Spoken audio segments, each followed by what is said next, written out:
Start करते हैं bio इनर्जेटिक्स।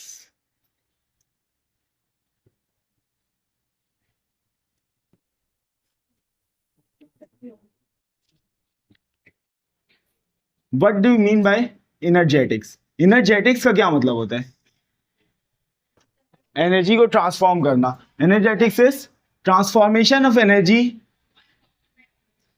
From one form to another form. Transformation of energy from one form to other form. Energy को एक form से दूसरे form में ट्रांसफॉर्म करने को क्या कहते हैं? इनर्जेटिक्स। अब यहां पे वर्ड लिखा हुआ है बायो एनर्जेटिक्स। क्या मतलब हुआ बायो एनर्जेटिक्स का? Yes, transformation of energy in living organism.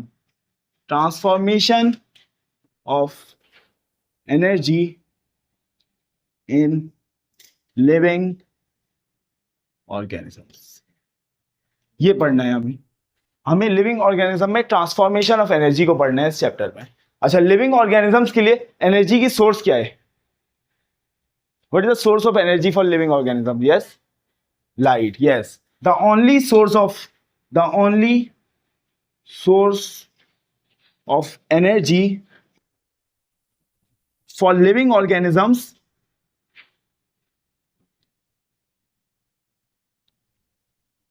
Is light. सही, लाइट दुनिया में आती है, लाइट अर्थ में आती है और 99% लाइट क्या हो जाती है?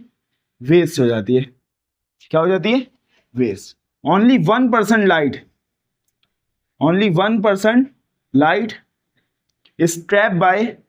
सिर्फ 1% लाइट को कौन ट्रैप कर लेते हैं? ऑटोट्रॉफ्स। कौन? ऑटोट्रॉफ्स। 1% लाइट को ऑटोट्रॉफ्स क्या कर लेते हैं?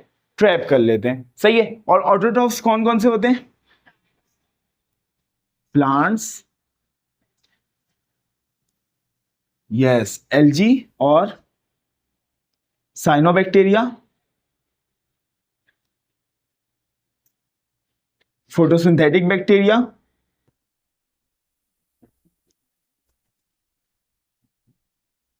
और इसके अलावा plants, algae, cyanobacteria, photosynthetic bacteria और बस सारे हेटेरोट्रॉफ्स होते हैं। बस, सही है। ये क्या करते हैं? ये लाइट को क्या कर लेते हैं? ट्रैप कर लेते हैं और ट्रैप करके उसको कन्वर्ट कर देते हैं इनटू, किसमें कन्वर्ट कर देते हैं? Into chemical energy. सही, किसमें कन्वर्ट कर देते हैं? Chemical energy. हम सिर्फ प्लांट्स की बात करेंगे क्योंकि हमारा ताल्लुक सिर्फ किससे? प्लांट्स से। सही है। प्लांट्स क्या करते हैं? इस लाइट को ट्रैप करते हैं और उससे लाइट एनर्जी को कन्वर्ट कर देते हैं ग्लूकोज में। फोटोसिंथेसिस के जरिए किसमें कन्वर्ट कर देते हैं? ग्लूकोज में। सही है। तो देखो, एक एनर्जी कन्वर्जन हमें मिल गई। प्लांट्स क्या करते हैं? ग्लूकोज में लाइट एनर्जी को कन्वर्ट कर देते हैं। एनर्जी की ट्रांसफॉर्मेशन है, और एनर्जी की ट्रांसफॉर्मेशन कहां पे? लिविंग ऑर्गेनिज्म के अंदर है। प्लांट क्या है? एक लिविंग ऑर्गेनिज्म, उसके अंदर एनर्जी ट्रांसफॉर्म हो रही है, लाइट एनर्जी कन्वर्ट हो रही है केमिकल एनर्जी में। तो इस एनर्जी की ट्रांसफॉर्मेशन को किसमें पढ़ेंगे हम? Bio energetics. अब ये जो ग्लूकोज बना, अब यही एक सोर्स है हमारे लिए एनर्जी का। ये जो प्लांट लाइट को ट्रैप करके ग्लूकोज बना रहे हैं। अब या तो हमारे पास दो ऑप्शन है, या तो हम डायरेक्ट प्लांट को खा लें, उससे हमें ग्लूकोज मिल जाएगा। दूसरा ऑप्शन हमारे पास ये है कि हम ऐसे एनिमल्स को खाएं जो प्लांट को खा रहे हैं, जैसे काऊ के पास ग्लूकोज कहां से आ रहे हैं? गाय के पास ग्लूकोज कहां से आ रहे हैं? प्लांट से आ रहे हैं। तो हम गाय को खा लें कि उसके पास ही तो ग्लूकोज आ गया ना। या फिर हम किसको खा लें? गोट को खा लें, शीप को खा लें, कैमल को खा लें, हर किसी भी उस एनिमल को खा लें जो प्लांट को खा रहे हैं। अब एक कन्वर्जन हमने देख ली, light energy into glucose, that is chemical energy. ये एक कन्वर्जन हम पढ़ेंगे, चैप्टर का फर्स्ट पार्ट है, दैट इज फोटोसिंथेसिस। चैप्टर का फर्स्ट पार्ट है। और सेकेंड पार्ट में हम देखेंगे ग्लूकोज की कन्वर्जन इनटू एटीपी। मतलब one form of chemical energy is converted into other form of chemical energy. सही है। तो इस तरह की कन्वर्जन को क्या बोलते हैं? रिस्पायरेशन। क्या कहते हैं, रिस्पायरेशन। ये चैप्टर का सेकंड पार्ट है। तो चैप्टर में हमें दो कन्वर्जन्स पढ़नी है। बायोएनर्जेटिक्स में हमने transformation of energy in living organisms पढ़ना है और उनमें दो कन्वर्जन, दो ट्रांसफॉर्मेशंस पढ़नी है। One is light energy is converted into glucose and second one में क्या पढ़ना है, ग्लूकोज इज कन्वर्टेड इनटू। देखो रिस्पायरेशन दो तरह का होता है, रिस्पायरेशन दो तरह का होता है। One is external respiration and the other one is internal respiration. One is external and the other one is internal respiration. अब ये जो external respiration होता है इसकी further दो types होती है। One is breathing and the other one is gaseous exchange. और ये जो इंटरनल रिस्पायरेशन होता है इसको हम एक और नाम देते हैं सेल्यूलर रिस्पायरेशन।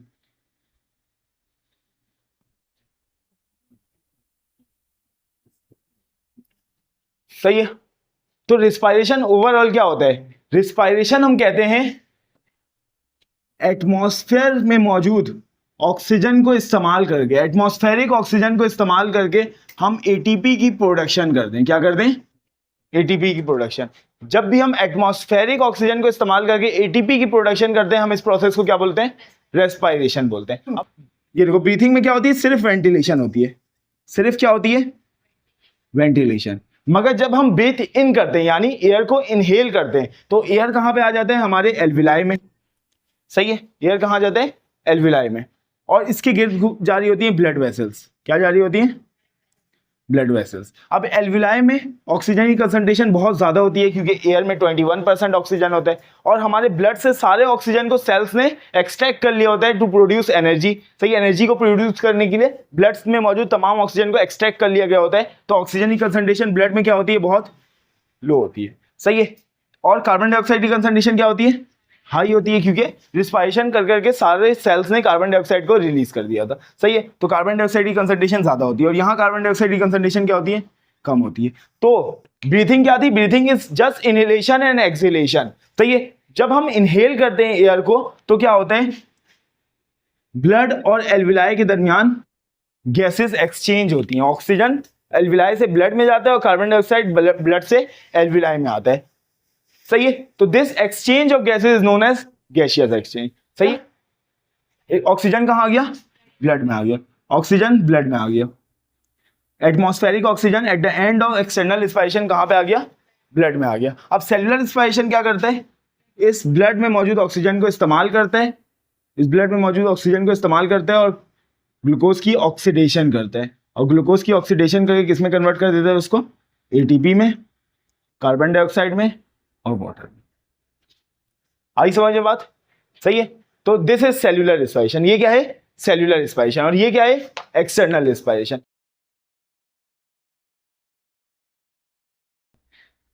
देखो एनवायरमेंट, एनवायरमेंट के पास से ऑक्सीजन आया किसके पास, ऑर्गेनिज्म के पास। सही है, और ऑर्गेनिज्म ने इस ऑक्सीजन के साथ क्या किया, इस ऑक्सीजन के साथ एक रिएक्शन परफॉर्म कर लिया, ग्लूकोज की ऑक्सीडेशन की और उसके नतीजे में क्या बन गया, carbon dioxide, water and ATP. सही है, और इस कार्बन डाइऑक्साइड को ऑर्गेनिज्म ने क्या किया, एनवायरनमेंट में वापस। बायोएनर्जेटिक्स कंटिन्यू कर रहे थे हम।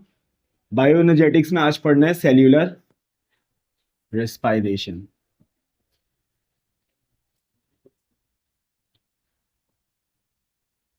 सेल्यूलर रिस्पायरेशन ऐसी रिस्पायरेशन को कहते हैं जो सेल के अंदर परफॉर्म हो, और ये सेल्यूलर रिस्पायरेशन टू टाइप्स की होती है।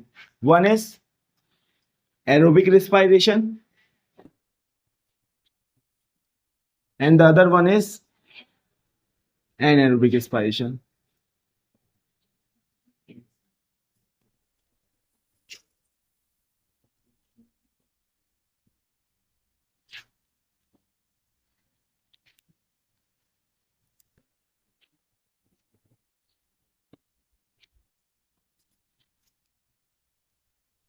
एरोबिक रिस्पायरेशन में अगर हम रिएक्टेंट्स को कंपेयर करें तो एरोबिक एरोबिक रेस्पिरेशन के रिएक्टेंट्स क्या होते हैं?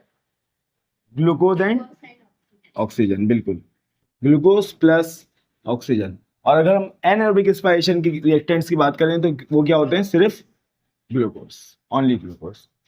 सही है। अगर हम डिग्री ऑफ कंबशन के बारे में बात करें,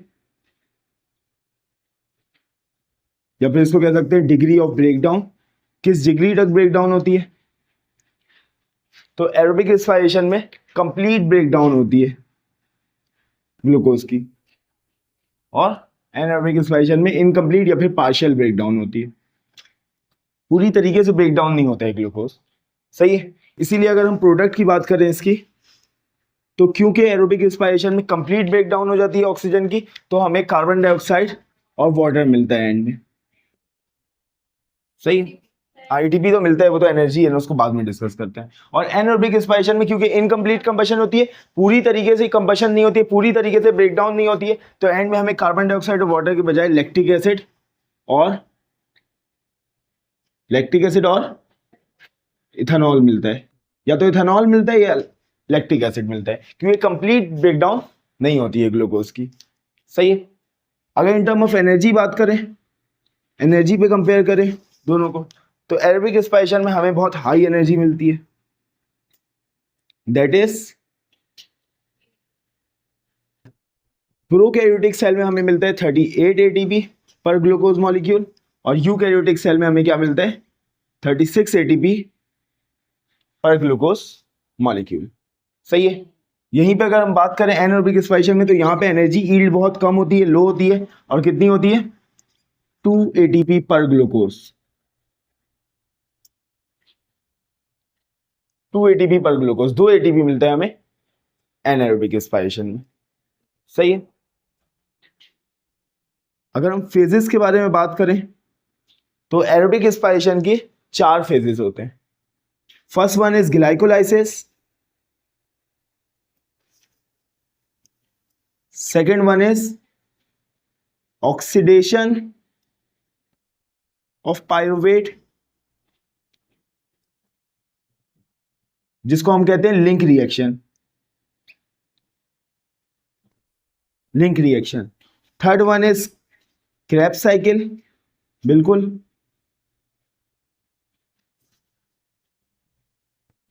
and fourth one is electron transport chain.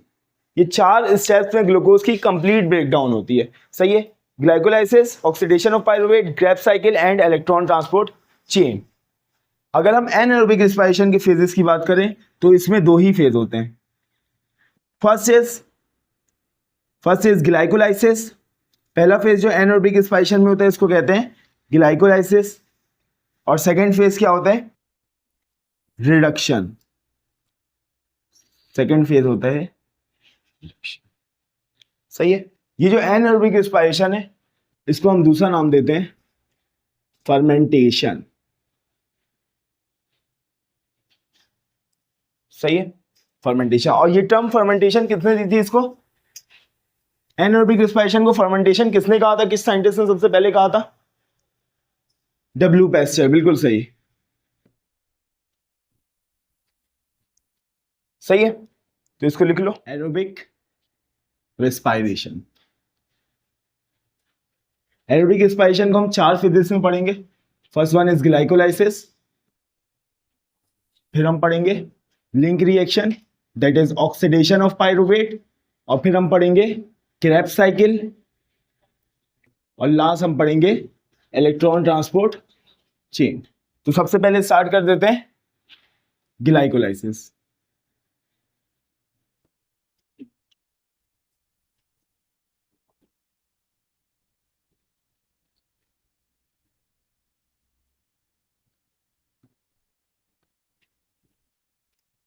Glycolysis के बारे में हम कहते हैं कि glycolysis is the common phase,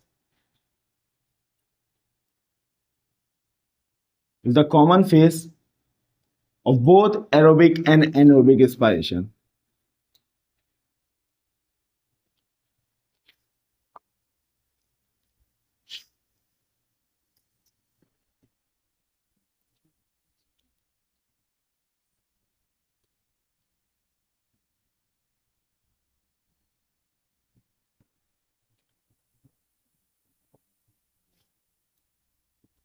it occurs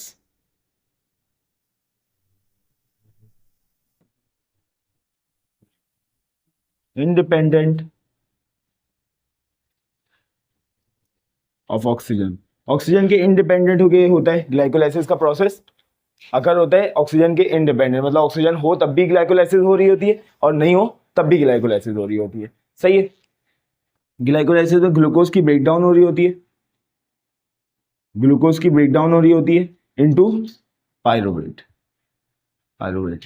और ये प्रोसेस दो स्टेप्स में होता है, number 1 and number 2। First step is called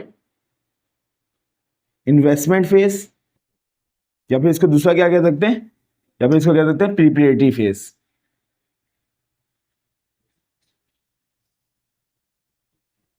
और सेकेंड स्टेप इज, यस, इसको या तो जैसे हमने इन्वेस्टमेंट लिखा तो उसका अपोजिट पे ऑफ फेज, या फिर इसको कह सकते हैं हम oxidation phase.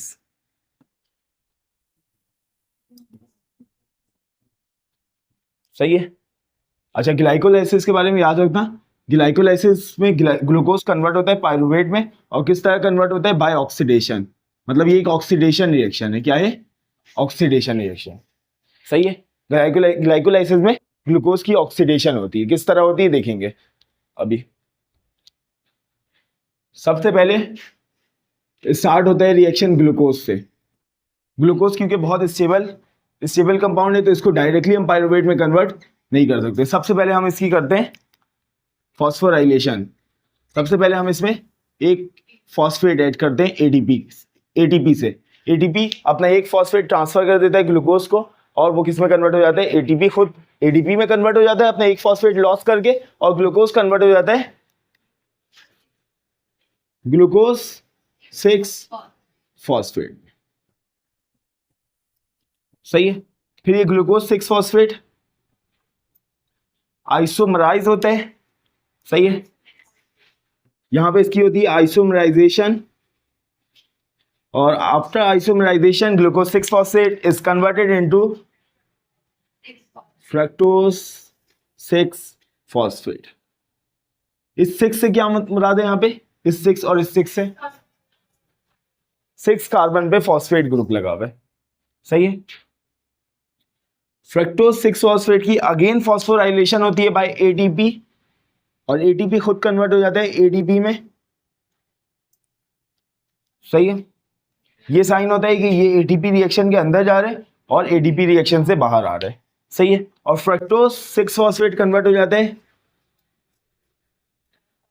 Fructose 1,6 bis phosphate, या फिर डाइफॉस्फेट कह सकते हैं इसको। बिस बाय डाई सब एक ही बात है। सही है। Fructose 1,6 bis phosphate. सही है। अब इस लेवल पे फ्रक्टोज 1,6 बिस फॉस्फेट की स्प्लिटिंग होती है। क्या होती है? स्प्लिटिंग। सही है। फ्रक्टोज 1,6 बिस फॉस्फेट के लेवल पे फ्रक्टोज 1,6 बिस फॉस्फेट की होती है स्प्लिटिंग, और फ्रक्टोज 1,6 बिस फॉस्फेट दो ट्रायोज मॉलिक्यूल में टूट जाता है। सही है। दो ट्रायोज कार्बोहाइड्रेट में टूट जाता है। One is aldo triose and other one is keto triose. Aldo triose क्या था? Glyceraldehyde, glyceraldehyde. और कीटो ट्रायोज क्या था? डाइहाइड्रोक्सी एसीटोन था सिर्फ। मगर यहां पे देखो, यहां पे क्योंकि फ्रक्टोज के पास दो फॉस्फेट है तो दोनों के पास एक एक फॉस्फेट चले जाएंगे।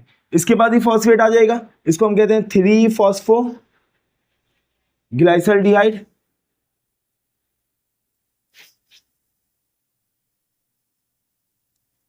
थ्री फॉस्फोग्लाइसरल्डिहाइड, और इसको हम कहते हैं डाइहाइड्रोक्सी एसीटोन फॉस्फेट। दोनों के पास एक एक फॉस्फेट आ गया। सही है। क्योंकि एक फ्रक्टोज के पास दो फॉस्फेट था, फ्रक्टोज जब स्पिल्ड हुआ तो दोनों ट्रायोज के पास दो दो फॉस्फेट आ गया।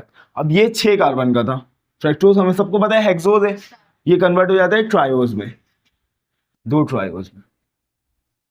सही है। और ये दोनों भी आपस में क्या होते हैं? आइसोमर होते हैं। हमने पढ़ा था ये दोनों आपस में फंक्शनल ग्रुप आइसोमर्स होते हैं। ऐसे ही है। अच्छा, यहां तक जो फेज था, इस फेज को हम लोग कहते हैं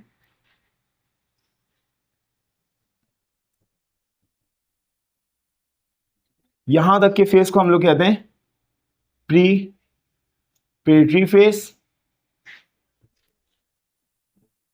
या फिर इन्वेस्टमेंट फेज।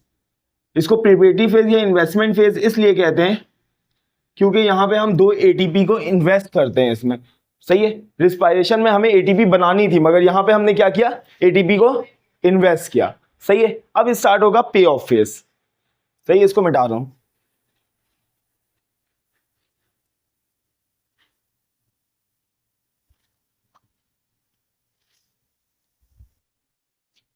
अब स्टार्ट होगा पे ऑफ फेज या ऑक्सीडेशन फेज। अब ऑक्सीडेशन होगी इनकी। सबसे पहले तो ये डाइहाइड्रोक्सी एसीटोन और 3-फॉस्फोग्लाइसल्डिहाइड, इस 3-फॉस्फोग्लाइसल्डिहाइड को हम ग्लाइसल्डिहाइड 3-फॉस्फेट भी कहते हैं। ग्लाइसल्डिहाइड 3-फॉस्फेट, दोनों इसी के नाम है। 3-फॉस्फो को पहले लगा दो या 3-फॉस्फेट को बाद में लगा दो, ग्लाइसल्डिहाइड वैसे ही रहेगा। सही है, तो ये डाइहाइड्रोक्सी एसीटोन फॉस्फेट भी किसमें कन्वर्ट हो जाते हैं, 3-फॉस्फोग्लाइसल्डिहाइड या फिर ग्लाइसल्डिहाइड 3-फॉस्फेट में। और यहां पे हमारे पास 2 मॉलिक्यूल आ जाते हैं, 2 मॉलिक्यूल आ जाते हैं 3-फॉस्फोग्लाइसल्डिहाइड। सही है, इस तरह हमारे पास 2 मॉलिक्यूल्स आ गए 3-फॉस्फोग्लाइसल्डिहाइड के। सही है, यहां पे प्रिपेरेटरी फेज खत्म हो, यहां से स्टार्ट कर रहा हूं मैं दोबारा से। कौन से, हाँ 3-फॉस्फोग्लाइसल्डिहाइड और ग्लाइसल्डिहाइड 3-फॉस्फेट दोनों सेम। देखो ये fructose 1,6 bisphosphate, dihydroxy acetone phosphate और ग्लाइसल्डिहाइड 3-फॉस्फेट में कन्वर्ट हो गया। सही है, स्पिल्ट हो गया। अब ये जो डाइहाइड्रोक्सी एसीटोन फॉस्फेट है वो इसका आइसोमर है, तो ये डाइहाइड्रोक्सी एसीटोन फॉस्फेट अपने आइसोमर में कन्वर्ट हो जाएगा। किस में कन्वर्ट हो जाएगा, अपने आइसोमर में। यहाँ पे मैं सिंगल एरो से दिखा देता हूँ, शो कर देता हूँ। ये देखो, ये अपने आइसोमर में कन्वर्ट हो जाएगा।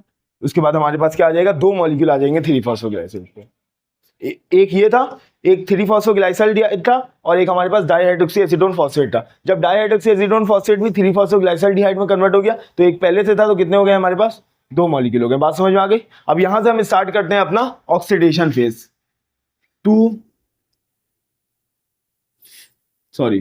2 मॉलिक्यूल्स ऑफ 3-फॉस्फोग्लाइसल्डिहाइड।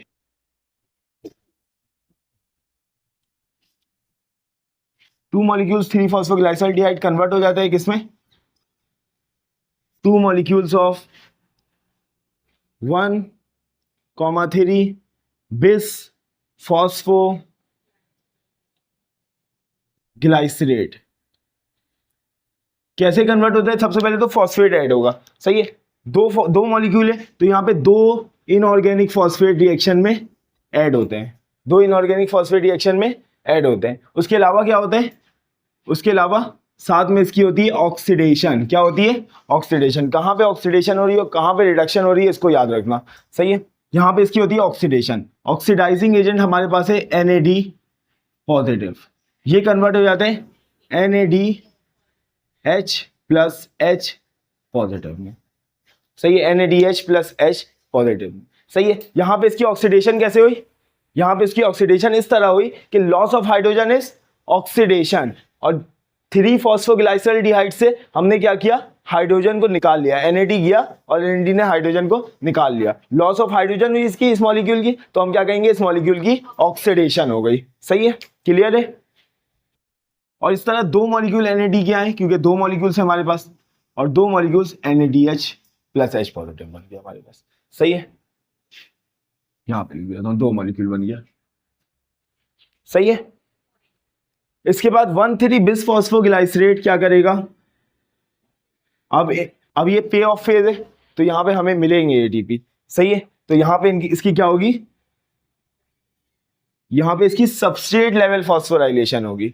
सही है, और एक एडीपी आएगा और वो किस में कन्वर्ट हो जाएगा, सॉरी एक नहीं 2 एडीपीज आएंगे और वो 2 एटीपी में कन्वर्ट हो जाएंगे, क्योंकि 2 मॉलिक्यूल है, दोनों से एक फॉस्फेट को निकाला जाएगा। सही है, तो 1,3 बिसफॉस्फोग्लाइसरेट किस में कन्वर्ट हो जाएगा,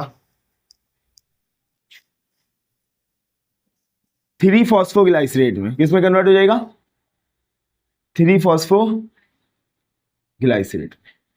सही है, क्योंकि एक फॉस्फेट निकल गया, पहले 1,3 बिसफॉस्फोग्लाइसरेट था, एक फॉस्फेट इसके अंदर से निकल गया तो क्या बन गया, 3-फॉस्फोग्लाइसरेट। सही है, अब ये 3 फॉस्फोग्लाइसेट आइसोमराइजेशन करेगा और कन्वर्ट हो जाएगा 2 molecules of 2 phosphoglycerate.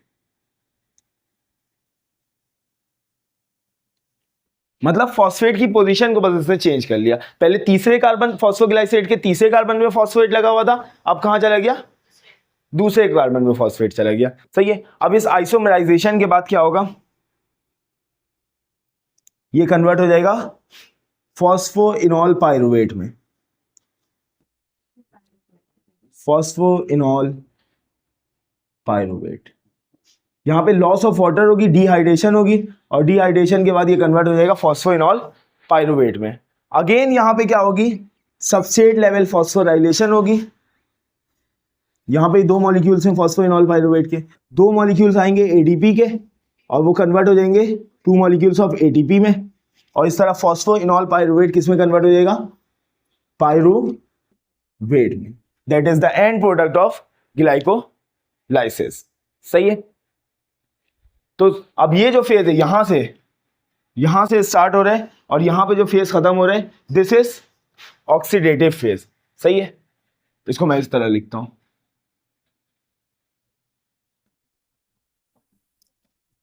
This phase is oxidative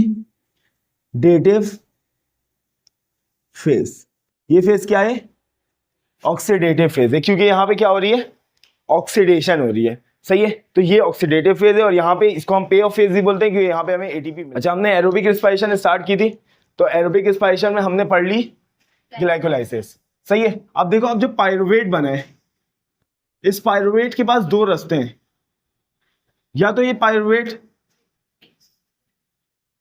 oxidation कर ले, या तो ये पाइरुवेट रिडक्शन कर ले।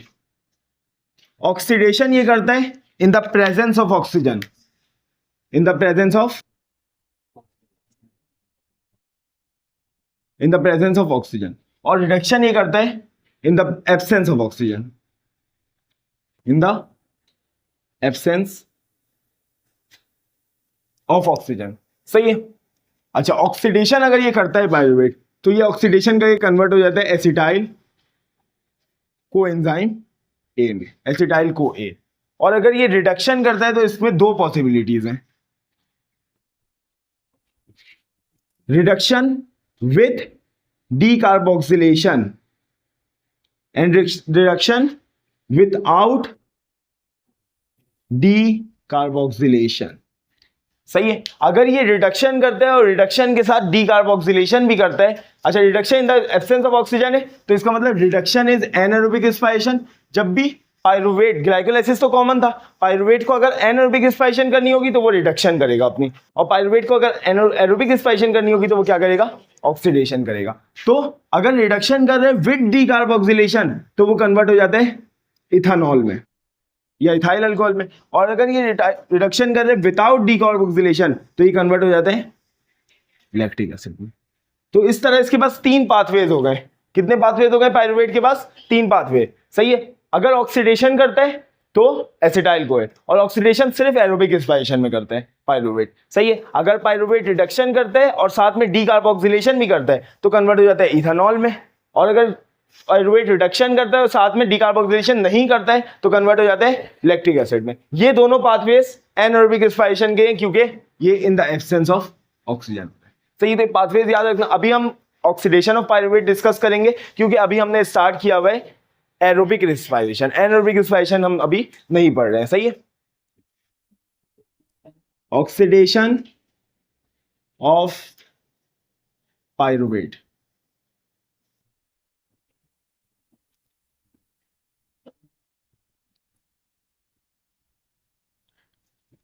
देखो ग्लाइकोलाइसिस जो हुई थी वो कहां हुई थी?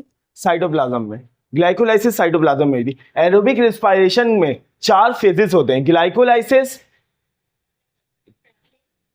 ऑक्सीडेशन ऑफ पाइरुवेट, या फिर लिंक रिएक्शन कह सकते हैं इसको, third is one is Krebs cycle, and fourth one is electron transport chain. इनमें से ये 4 फेजेस में एरोबिक रेस्पिरेशन की सिर्फ एक phase that is glycolysis cytoplasm में होती है। बाकी की 3 फेज कहां होती है? माइटोकॉन्ड्रिया के अंदर होती है। सही है। तो ऑक्सीडेशन ऑफ पाइरुवेट कहां होगी? Inside the mitochondria. अच्छा, हमारी बुक में लिखा हुआ है कि ऑक्सीडेशन ऑफ पायरुवेट साइटोप्लाज्म में होती है, मगर वो कॉन्सेप्ट गलत है। ऑक्सीडेशन ऑफ पायरुवेट कहाँ होती है? माइटोकॉन्ड्रिया में होती है। सही है, इनसाइड द माइटोकॉन्ड्रिया होती है ऑक्सीडेशन ऑफ पायरुवेट। पायरुवेट जब ग्लाइकोलाइसिस के एंड में पायरुवेट बनता है तो pyruvate enters the mitochondria. Mitochondria में एंटर कौन होता है? पायरुवेट। सही है, पायरुवेट एंटर होता है माइटोकॉन्ड्रिया में और वहां पे उसकी क्या होती है? ऑक्सीडेशन होती है। अच्छा, माइटोकॉन्ड्रिया की किस पार्ट में होती है ऑक्सीडेशन? मैट्रिक्स में, बिल्कुल, माइटोकॉन्ड्रियल मैट्रिक्स। माइटोकॉन्ड्रियल मैट्रिक्स में होती है ऑक्सीडेशन ऑफ पायरुवेट। सही है, माइटोकॉन्ड्रियल मैट्रिक्स में क्या होती है? Oxidation of pyruvate.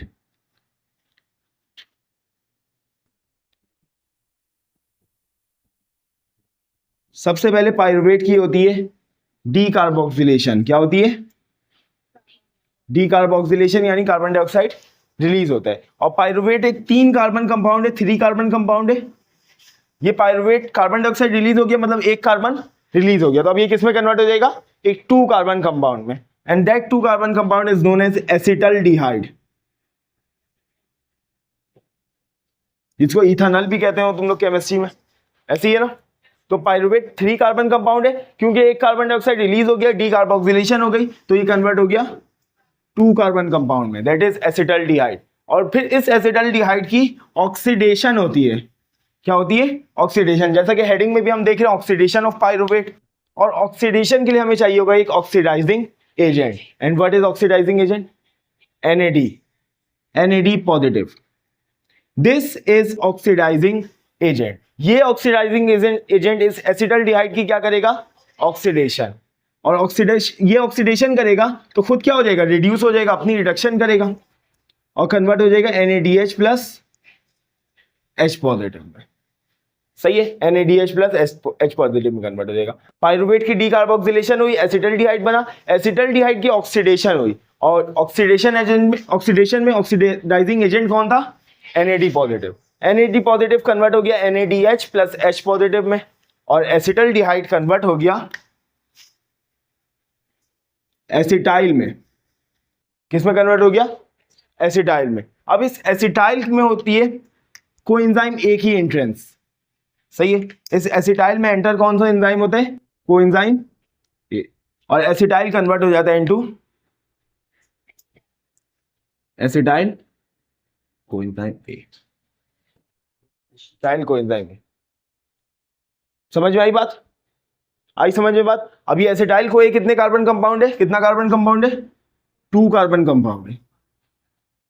सही है, दोबारा रिपीट करता हूं, पायरुवेट 3 कार्बन कंपाउंड था, उससे कार्बन डाइऑक्साइड रिलीज होता है तो वो एसिटल्डिहाइड बन जाता है, जो कि 2 कार्बन कंपाउंड है। एसिटल्डिहाइड की ऑक्सीडेशन होती है और oxidising agent is NAD।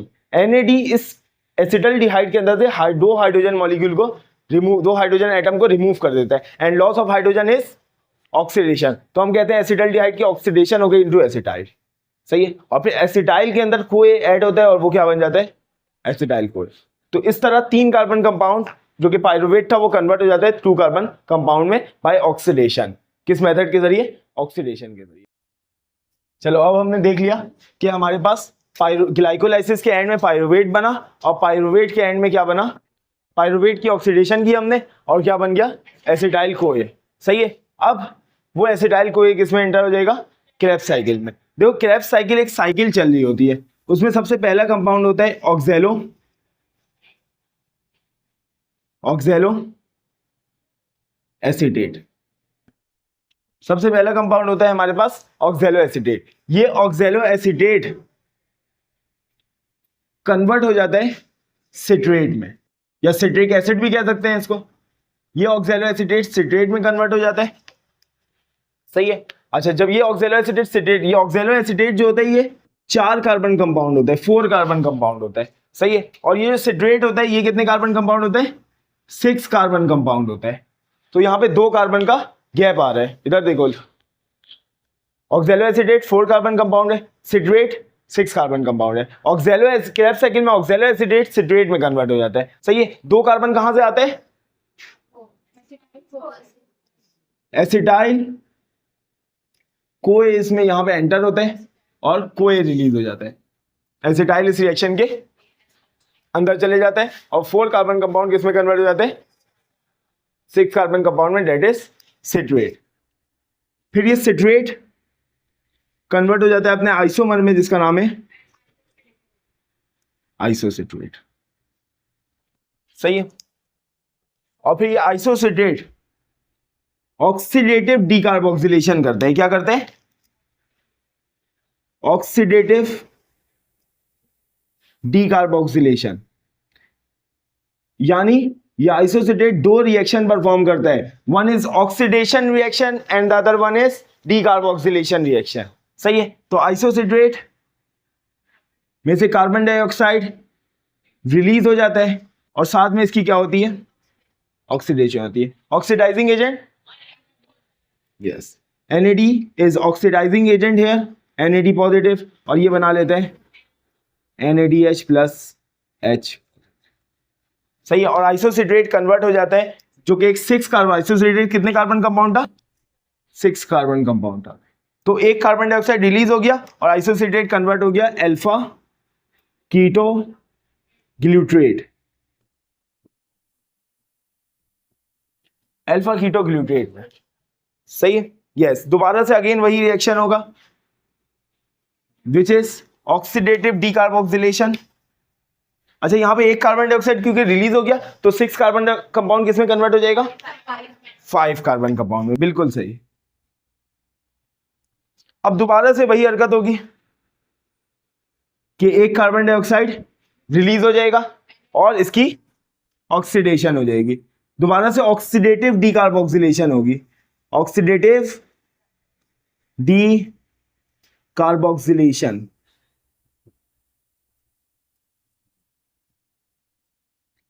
Oxidative decarboxylation, सही है। NAD पॉजिटिव आएगा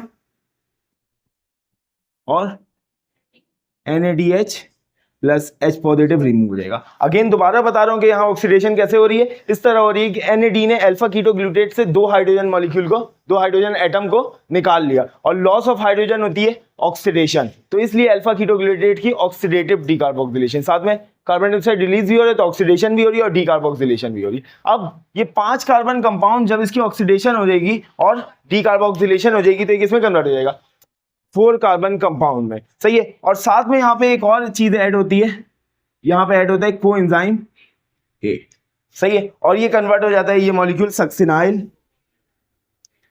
सक्सिनाइल कोएंजाइम A या सक्सिनाइल को A, सही है, सक्सिनाइल को A में कन्वर्ट हो जाता है और कार्बन डाइऑक्साइड रिलीज हो गया, मतलब 5 कार्बन कंपाउंड किसमें कन्वर्ट हो गया, 4 कार्बन कंपाउंड, सही है। अब इस सक्सिनाइल को A की क्या होती है, अब इस सक्सिनाइल को एक ही दोबारा से क्या होती है, ऑक्सीडेशन नहीं होती है इसकी, इसमें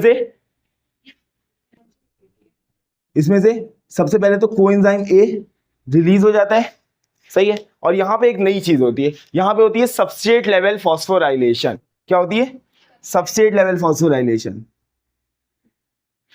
अच्छा, यहां पे ATP नहीं आता है बल्कि कौन आता है, GDP आता है, सही है। जैसे ATP का हमने स्ट्रक्चर देखा था बायोलॉजिकल मॉलिक्यूल्स में कि ATP में क्या मौजूद था, एडेनिन मौजूद था, ऐसा मोनोन्यूक्लियोटाइड इसमें एडेनिन था। अब उस एडेनिन की जगह गोनिन आ जाएगा तो गोनोसिन डाइफॉस्फेट बन जाएगा, समझ में आ गई बात, बस यही फर्क है ATP में और GDP पे, सही है। और GDP फॉस्फेट लेके किसमें कन्वर्ट हो जाएगा, GDP में, और यहां पे इसको हम कहेंगे सबस्ट्रेट लेवल फॉस्फोराइलेशन, GDP में कन्वर्ट हो गया। मगर हमारा सेल एनर्जी को किस फॉर्म में इस्तेमाल करता है, एसिमिलेट किस फॉर्म में करता है, ATP के फॉर्म में, तो ये GDP अपने फॉस्फेट को दे देगा किसी को और खुद कन्वर्ट हो जाएगा किसमें, GDP में, और किसको अपने फॉस्फेट को देगा,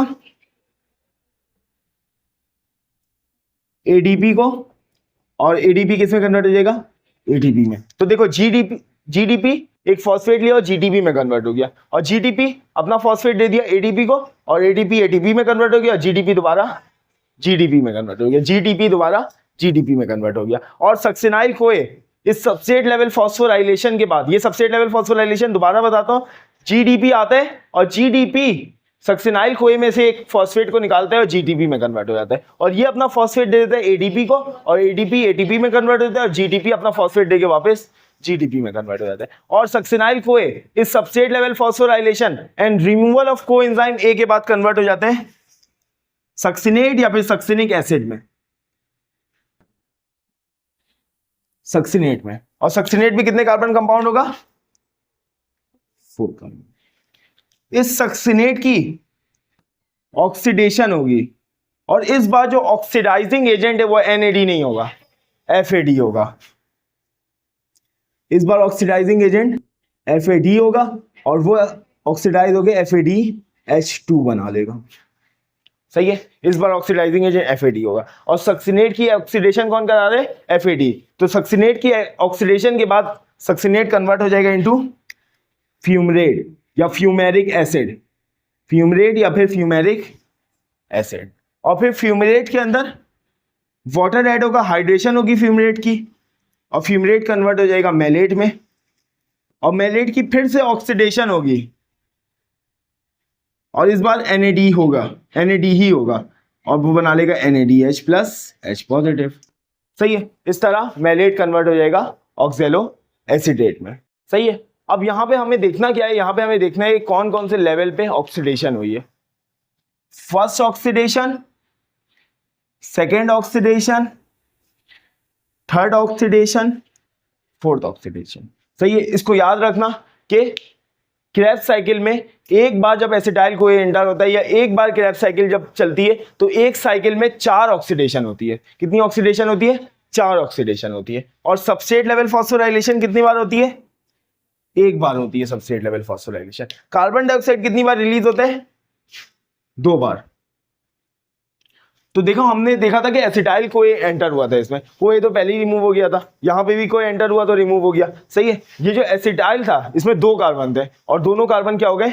रिमूव हो गए। तो हम ये कहते हैं कि एसिटाइल कोई कार्बन डाइऑक्साइड बना के, एक कार्बन डाइऑक्साइड इसने पहले बनाया था लिंक रिएक्शन में, और 2 कार्बन डाइऑक्साइड इसने यहां बना दिए, और यही क्या था? ये प्रोडक्ट था, ये एरोबिक एक्सपायरेशन का प्रोडक्ट था कार्बन डाइऑक्साइड। तो कार्बन डाइऑक्साइड इसने बना दिया। बात समझ में आई यहाँ पे?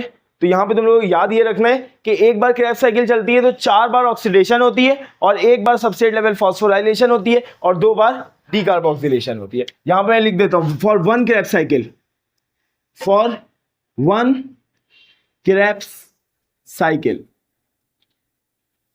2 डीकार्बोक्सिलेशन, 2 डीकार्बोक्सिलेशन होती है, 1 substrate level phosphorylation and 4 oxidation. सही है, ये बात हो गई। अब बात कर लेते हैं क्रेब्स साइकिल की इनपुट और क्रेब्स साइकिल की आउटपुट के बारे में, और नेट गेन के बारे में बात करेंगे। सबसे पहले इनपुट। इनपुट में हमने दिया क्रेब्स साइकिल को क्या? एक एसिटाइल कोई एंजाइम ए दिया हमने, और क्या दिया हमने? और क्या दिया? 3 NAD पॉजिटिव, 1 FAD, और कुछ दिया हमने? वाटर दिया। वाटर को हम नहीं, वाटर नहीं पूछा जाएगा। सही, लिख लो तो कोई मसला नहीं है, गलत नहीं। और भी बहुत सारी चीजें मगर उसको हम लिखेंगे नहीं। क्या? कहां पे? वो तो कोई एंजाइम ए जो यहां से रिलीज हुआ था वही यहां पे ऐड हुआ, और फिर वही दोबारा रिमूव हो गया। सही है, तो हम एक ही बात लिखेंगे बस। कोएंजाइम ए रिलीज हो गया, हमारे पास और क्या बना? एक ATP बना, एक कोएंजाइम ए मिला, ATP मिला, एक 3 NADH प्लस H पॉजिटिव मिले, वालेकुम अस्सलाम, और एक FADH2 मिला। ये हमें मिला आउटपुट में। ये कहां मिला हमें? आउटपुट में। बात समझ में आई? इनपुट और आउटपुट। अच्छा, इनपुट और आउटपुट में और भी चीजें हम लिख सकते हैं। सही है, जैसे GDP भी हम लिख सकते हैं इनपुट में, मगर हम ये सब पूछा नहीं जाता इसलिए हम लिखेंगे नहीं, जो पूछा जाता है वही लिख रहे हैं हम। सही है। अच्छा, अब बात करते हैं नेट गेन की।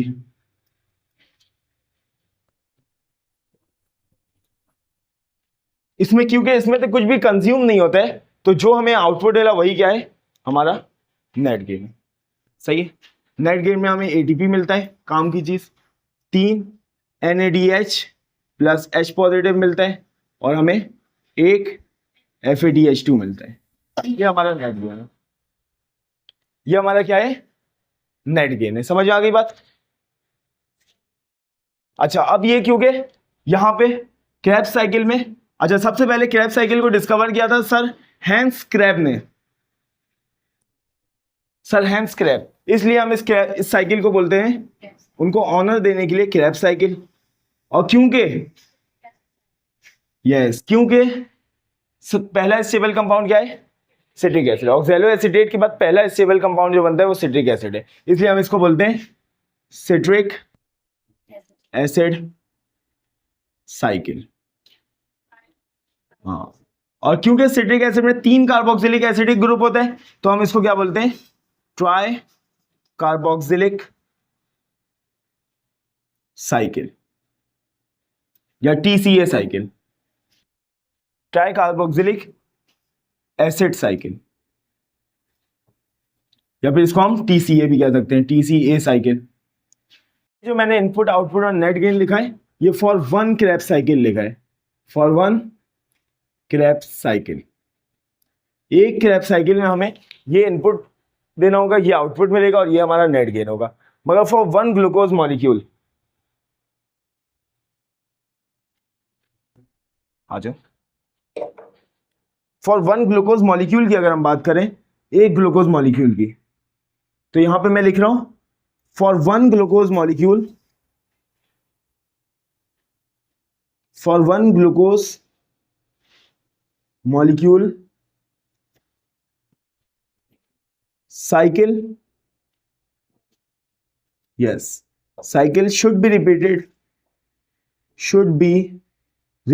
twice.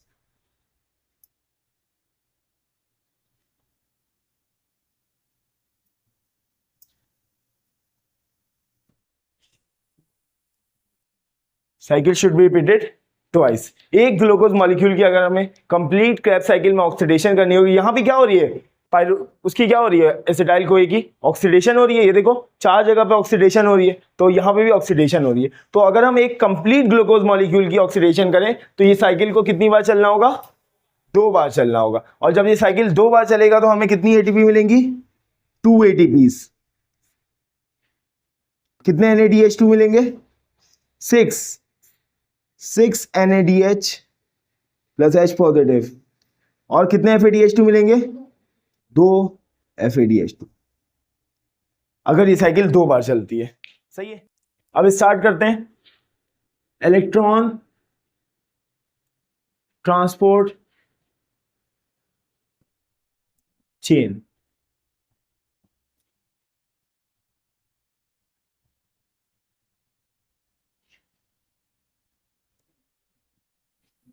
बहुत आसान है ये इलेक्ट्रॉन ट्रांसपोर्ट चेन, सही, बहुत इजी है। ये देखो, ये माइटोकॉन्ड्रिया है और ये माइटोकॉन्ड्रिया की इनर मेम्ब्रेन है, ऐसे ही है, सही है। ये माइटोकॉन्ड्रियल मैट्रिक्स है, सही है, और ये माइटोकॉन्ड्रियल मैट्रिक्स है और ये इनर मेम्ब्रेन है। इनर मेम्ब्रेन में फोल्डिंग्स होती है और उसको क्या कहते हैं, क्रिस्टी। तो अब तक लिंक रिएक्शन और क्रेब्स साइकिल दोनों के दोनों कहां हुए थे, माइटोकॉन्ड्रियल मैट्रिक्स में हुए थे, सही है। मगर क्रेब्स साइकिल कहां होते हैं, इनर मेम्ब्रेन में, क्रिस्टी में होते हैं। कहां पे होते हैं, सॉरी क्रेब्स साइकिल बोल रहा हूं। इलेक्ट्रॉन ट्रांसपोर्ट चेन कहां होते हैं, इनर मेम्ब्रेन में। तो इसको कह सकते हैं it occurs in inner membrane of mitochondria, it occurs in inner membrane of mitochondria, or we can say that it occurs in Christie.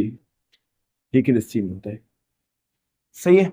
अब क्रिस्टी में किस तरीके से होता है, इस तरीके से होता है, कुछ कॉम्प्लेक्सेस प्रेजेंट होते हैं, एंजाइम के कॉम्प्लेक्सेस प्रेजेंट होते हैं कहां पे, क्रिस्टी में, और वो परफॉर्म कर रहे होते हैं इलेक्ट्रॉन ट्रांसपोर्ट चेन, सही है। तो सबसे पहले एंजाइम के कॉम्प्लेक्सेस को बनाते हैं, फिर इसको समझते हैं बिल्कुल आसान तरीके से, सही है। बुक छोड़ दो और इधर सामने देखो, देखो 2 मेम्ब्रेन बना लेते हैं। This is outer membrane of mitochondria, और जो इनर मेम्ब्रेन था उसको भी स्ट्रेट बना लेते हैं। क्या बना लेते हैं, स्ट्रेट। अच्छा, जो बायोलॉजिकल मेम्ब्रेन होती है, सिंगल मेम्ब्रेन होती है, डबल मेम्ब्रेन होती है, बाई लेयर होती है, सिंगल लेयर होती है, फॉस्फोलिपिड की बाई लेयर होती है। 2 लेयर बना लेते हैं। बाहर वाली भी डबल लेयर होगी, इसको भी डबल लेयर कर दो। सही है, ये डबल मेम्ब्रेन बना दी, ये इनर मेम्ब्रेन है और ये आउटर मेम्ब्रेन है। सही, इसको थोड़ा सा और बड़ा कर लेते हैं इसको।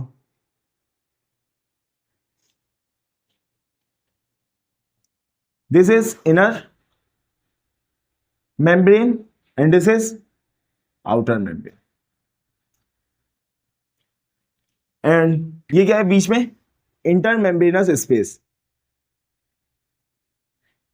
इंटर मेम्ब्रेनस, इसकी बहुत सिग्निफिकेंस है। सही है, सबसे पहले हम वो एंजाइम कॉम्प्लेक्सेस बना लेते हैं जो कि इस इलेक्ट्रॉन ट्रांसपोर्ट चेन में इन्वॉल्व होती है। अब अलग अलग बुक्स में उन एंजाइम कॉम्प्लेक्सेस का नाम अलग अलग है, क्योंकि एक जो कॉम्प्लेक्स होता है उसमें बहुत सारे एंजाइम्स होते हैं। सही है, तो कोई कुछ नाम लिख देते हैं, कोई कुछ नाम लिख देते हैं, कोई बुक। सही है, पंजाब बुक खोलोगी तो उसमें FMN लिखा होगा, FMS लिखा होगा, ये सारी चीजें लिखी हुई होंगी। सही है, सिंध बुक खोलोगी उसमें कोई एंजाइम क्यू लिखा होगा, NADH रिडक्टेज लिखा होगा। सही है, तो हम सिंध बुक को फॉलो करेंगे इसलिए सिंध बुक के हिसाब से लिखेंगे। सही है, तो नाम से परेशान मत होना किसी और जगह। सबसे पहले होते हैं, इसको हम कहते हैं कॉम्प्लेक्स 1, एंजाइम कॉम्प्लेक्स 1। उसके बाद होता है एंजाइम कॉम्प्लेक्स 2, फिर होता है एंजाइम कॉम्प्लेक्स 3 और फिर होता है एंजाइम कॉम्प्लेक्स 4। सही है, उसके बाद एक एंजाइम होता है, एक और एंजाइम का कॉम्प्लेक्स होता है, इसको बोलते हैं हम एटीपेस कॉम्प्लेक्स। ये एटीपेस कॉम्प्लेक्स क्या करता है? एटीपी बनाता है, बिल्कुल सही है। अब हम एंजाइम कॉम्प्लेक्सेस के नाम लिख लेते हैं साइड में। सही है, enzyme complex 1 is NADH dehydrogenase. Enzyme complex 2 is coenzyme Q। Enzyme complex 3 is cytochrome BC1।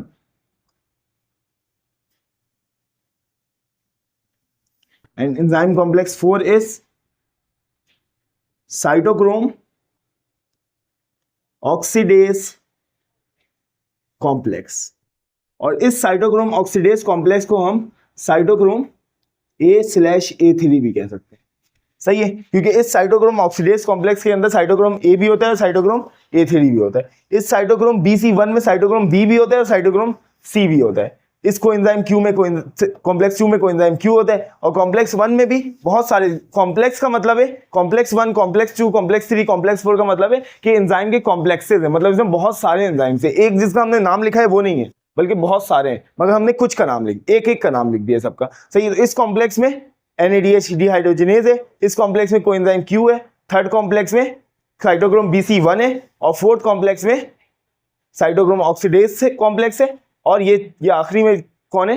ATPase complex. सही है, इस तरीके की बहुत सारे कॉम्प्लेक्सेस। ये देखो, ये एक कॉम्प्लेक्स मैंने यहां से यहां तक बनाया, एक कॉम्प्लेक्स यहां से यहां तक प्रेजेंट होगा, एक कॉम्प्लेक्स यहां से यहां तक प्रेजेंट होगा और एक कॉम्प्लेक्स में एक इलेक्ट्रॉन ट्रांसपोर्ट चेन चल रही होगी। समझ आ गई बात? तो एक इलेक्ट्रॉन ट्रांसपोर्ट चेन को ही हमें देखना है, तो अब देख लेते हैं इलेक्ट्रॉन ट्रांसपोर्ट चेन में। सबसे पहले इलेक्ट्रॉन ट्रांसपोर्ट चेन में होता क्या है ये देखते हैं। इलेक्ट्रॉन ट्रांसपोर्ट चेन में अभी देखो हमारे पास NADH बना था और FADH बना था, FADH2, ये दोनों मॉलिक्यूल्स बने थे। सही, साथ में ATP बना था हमारे पास, 2 ATP हमारे पास ग्लाइकोलाइसिस में बना था, 2 ATP हमारे पास क्रेब्स साइकिल में बना था। इस तरह 4 ATPs बने थे हमारे पास। मगर बाकी हर रिएक्शन में क्या बना था? ग्लाइकोलाइसिस में हमारे पास 2 NADH बना था। सही है, लिंक रिएक्शन में हमारे पास 2 NADH बना था। उसके बाद क्रेब्स साइकिल में हमारे पास 6 NADH 2 FADH बना था। अब उनका हम क्या करें? उनसे भी हम एनर्जी बनाते हैं। कैसे बनाते हैं? इलेक्ट्रॉन ट्रांसपोर्ट चेन में हम इन एनर्जी कंपाउंड्स की करते हैं ऑक्सीडेशन। क्या करते हैं? ऑक्सीडेशन। और इसकी ऑक्सीडेशन करके हम इसकी ऑक्सीडेशन से एनर्जी हासिल करते हैं और उस एनर्जी को हम कन्वर्ट कर देते हैं एटीपी में। And this formation of ATP, जिसमें हम ऑक्सीडेशन की एनर्जी को इस्तेमाल कर रहे हैं, इसकी ऑक्सीडेशन कर रहे हैं, अभी करके देखेंगे ऑक्सीडेशन। सही है, इनकी ऑक्सीडेशन कर रहे हैं और ऑक्सीडेशन से जो एनर्जी आ रही है उसको हम किस में कन्वर्ट कर दे रहे हैं? एटीपी में कन्वर्ट कर रहे हैं। तो this type of phosphorylation is oxidative phosphorylation. तो इलेक्ट्रॉन ट्रांसपोर्ट चेन में हम किस तरह एनर्जी प्रोड्यूस करते हैं, ऑक्सीडेटिव फॉस्फोराइलेशन। ये जो हमारे पास NADH और FADH हाई एनर्जी कंपाउंड्स जो बने थे through out the aerobic respiration, अब वक्त है कि इनसे क्या हासिल किया जाए, एनर्जी हासिल की जाए इनकी ऑक्सीडेशन करके। सही है, इनकी ऑक्सीडेशन करके इनसे क्या हासिल की जाए, एनर्जी हासिल की जाए। अब हम देखते हैं किस तरह इनसे एनर्जी हासिल की जाती है। सही है, इस तरह की जाती है। सबसे पहले NADH से किस तरह की जाती है ये देखेंगे, फिर FADH2 से किस तरह की जाती है ये देखेंगे। देखो NADH आता है और NADH डिहाइड्रोजिनेज एंजाइम कॉम्प्लेक्स 1 के पास आता है। कौन आते हैं, NADH। सही है, और इस NADH को कन्वर्ट कर देते हैं, ये देखो नाम क्या है, NADH डिहाइड्रोजिनेज, मतलब हाइड्रोजन क्या करेगा, रिमूव कर देगा। सही है, तो इसको किस में कन्वर्ट कर देते हैं, NAD प्लस में। सही है, NAD, यस, रिडक्शन करवाते हैं NAD प्लस। अच्छा, इसको मैं यहाँ पे बनाता हूँ क्योंकि ये मैट्रिक्स में होता है NAD पॉजिटिव, तो मैं इसको नीचे बनाता हूँ। ये देखो यहाँ पे बनाता हूँ, NADH किस में कन्वर्ट हो गया, NAD पॉजिटिव। अब मुझे बताओ NADH की क्या हुई, यहाँ पे NADH अपने हाइड्रोजन को लॉस किया, and loss of hydrogen is oxidation. यहाँ पे NADH की क्या हुई, ऑक्सीडेशन हुई। इस ऑक्सीडेशन के नतीजे में जो एनर्जी हासिल हुई उससे अभी हम ATP बनाएंगे। देखते हैं कैसे बनाएंगे। डायरेक्ट ATP नहीं बन जाती है, हाँ, ये डायरेक्ट ATP नहीं बन जाती है। यहाँ पे एक चेन चलता है जो नाम है इलेक्ट्रॉन ट्रांसपोर्ट चेन। इलेक्ट्रॉन का एक चेन चलता है, उससे एनर्जी बनती है। मगर स्टार्ट कहाँ से हुई, एनर्जी कहाँ से आई, इसकी ऑक्सीडेशन से आई, इसलिए इसको बोलते हैं ऑक्सीडेटिव फॉस्फोराइलेशन। तो NADH आता है कॉम्प्लेक्स 1 के पास और कन्वर्ट हो जाते हैं NAD पॉजिटिव में। किसमें कन्वर्ट हो जाते हैं, NAD पॉजिटिव में, और अपना प्रोटॉन रिलीज कर देता है ये इस तरह साइटोप्लाज्म में, सॉरी मैट्रिक्स में, माइटोकॉन्ड्रियल मैट्रिक्स में, और अपना इलेक्ट्रॉन किसको दे देते हैं, कॉम्प्लेक्स 1 को। किसको दे देते हैं, कॉम्प्लेक्स 1 को, 2 इलेक्ट्रॉन। और तुम लोगों को पता होगा जब इलेक्ट्रॉन रिलीज होता है तो बहुत हाई एनर्जी में होता है। सही, आहिस्ते आहिस्ते उसकी एनर्जी कम होती है, तो अभी इलेक्ट्रॉन की एनर्जी बहुत ज्यादा है। अच्छा, 2 इलेक्ट्रॉन देगा, समझ में आ गया, एक प्रोटॉन से इलेक्ट्रॉन निकलेगा और एक इस NAD से इलेक्ट्रॉन निकलेगा, जिससे NAD पॉजिटिव में कन्वर्ट हो जाएगा। इस तरह 2 इलेक्ट्रॉन रिलीज होंगे। कितने इलेक्ट्रॉन रिलीज होंगे, 2 इलेक्ट्रॉन। अब ये कॉम्प्लेक्स 1 इस इलेक्ट्रॉन की एनर्जी को इस्तेमाल करेगा और माइटोकॉन्ड्रियल मैट्रिक्स में मौजूद, दिस इज माइटोकॉन्ड्रियल मैट्रिक्स, ये माइटोकॉन्ड्रियल मैट्रिक्स है, ये इनर मेम्ब्रेन है और ये आउटर मेम्ब्रेन है। ये matrix, inner membrane, outer membrane. सही है, तो माइटोकॉन्ड्रियल मैट्रिक्स में मौजूद एक H पॉजिटिव आयन को कहां भेज देगा, पंप कर देगा, इंटरमेम्ब्रेनस स्पेस। सही है, इंटरमेम्ब्रेनस स्पेस। अब इंटरमेम्ब्रेनस स्पेस में ओरिजिनली बहुत सारे H पॉजिटिव आयन होते हैं, बहुत सारे H पॉजिटिव आयन होते हैं। तो H पॉजिटिव आयन, यहाँ पे H पॉजिटिव आयन की कंसंट्रेशन बहुत ज्यादा होती है और मैट्रिक्स में कम होती है। तो मगर फिर भी अगेंस्ट द कंसंट्रेशन ग्रेडियंट ये H पॉजिटिव आयन को क्या कर रहे हैं, पंप कर रहे हैं कॉम्प्लेक्स 1। तो इसके लिए एनर्जी चाहिए। एनर्जी कहां से आई, इलेक्ट्रॉन से, और इलेक्ट्रॉन कहां से आया, ऑक्सीडेशन से आया। तो समझो ऑक्सीडेशन की एनर्जी को इस्तेमाल की इसने, वैसे तो इलेक्ट्रॉन की एनर्जी को इस्तेमाल किया इसने। सही है, तो NADH अपने इलेक्ट्रॉन को डोनेट कर देते हैं कॉम्प्लेक्स 1 को और खुद कन्वर्ट हो जाते हैं NAD पॉजिटिव में। कॉम्प्लेक्स 1 इस इलेक्ट्रॉन की एनर्जी को इस्तेमाल करते हैं और मैट्रिक्स में से एक हाइड्रोजन को पंप कर देता है इंटरमेम्ब्रेनस स्पेस में अगेंस्ट द कंसंट्रेशन ग्रेडियंट। सही है, अब ये अपना 2 इलेक्ट्रॉन ट्रांसफर कर देता है इसको कॉम्प्लेक्स 2 को। कॉम्प्लेक्स 2 कुछ भी नहीं करता है, कॉम्प्लेक्स 2 इस 2 इलेक्ट्रॉन को आगे दे देते हैं कॉम्प्लेक्स 3 को। कॉम्प्लेक्स 3 इस इलेक्ट्रॉन की एनर्जी को फिर से इस्तेमाल करता है। सही है, कॉम्प्लेक्स 3 फिर से इस्तेमाल करता है इस इलेक्ट्रॉन की एनर्जी को और एक और हाइड्रोजन को पंप कर देता है, प्रोटॉन को पंप कर देता है इंटरमेम्ब्रेनस स्पेस में। सही है, फिर ये कॉम्प्लेक्स 3 क्या करते हैं, इलेक्ट्रॉन को ट्रांसफर कर देते हैं कॉम्प्लेक्स 4 में। कॉम्प्लेक्स 4 भी क्या करता है, एक प्रोटॉन को पंप कर देता है इंटरमेम्ब्रेनस स्पेस। सही है, एक प्रोटॉन को पंप कर दिया इसने इंटरमेम्ब्रेनस स्पेस है। अब फाइनली ये जो इलेक्ट्रॉन है ये चले जाता है ऑक्सीजन के पास। यहां पे हाफ मॉलिक्यूल ऑफ ऑक्सीजन होता है, ये इलेक्ट्रॉन को लेता है और इलेक्ट्रॉन को लेके किस में कन्वर्ट हो जाते हैं, O नेगेटिव, या इसको इस तरह देख लेते हैं। सही है, सब 2 इलेक्ट्रॉन यहां जाते हैं और साथ में 2 प्रोटॉन तो मैट्रिक्स में प्रेजेंट होते ही हैं, होते हैं ना 2 प्रोटॉन मैट्रिक्स में प्रेजेंट। ये ऑक्सीजन 2 इलेक्ट्रॉन और 2 प्रोटॉन मिलके क्या बना लेते हैं, वाटर बना लेते हैं। क्या बना लेते हैं, वाटर बना लिए। अच्छा, अब देखो हाफ मॉलिक्यूल ऑक्सीजन कहां से आया, ऑक्सीजन जब हम सांस लेते हैं वो ब्लड में आता है और ब्लड से सेल में आता है और सेल से कहाँ जाता है, माइटोकॉन्ड्रियल मैट्रिक्स में आ जाता है। तो यहाँ ऑक्सीजन ओरिजिनली प्रेजेंट होता है। अगर यहाँ पे ऑक्सीजन ओरिजिनली प्रेजेंट होगा जब भी तो एरोबिक एक्सपायरेशन होगी, वरना तो एरोबिक होगी नहीं।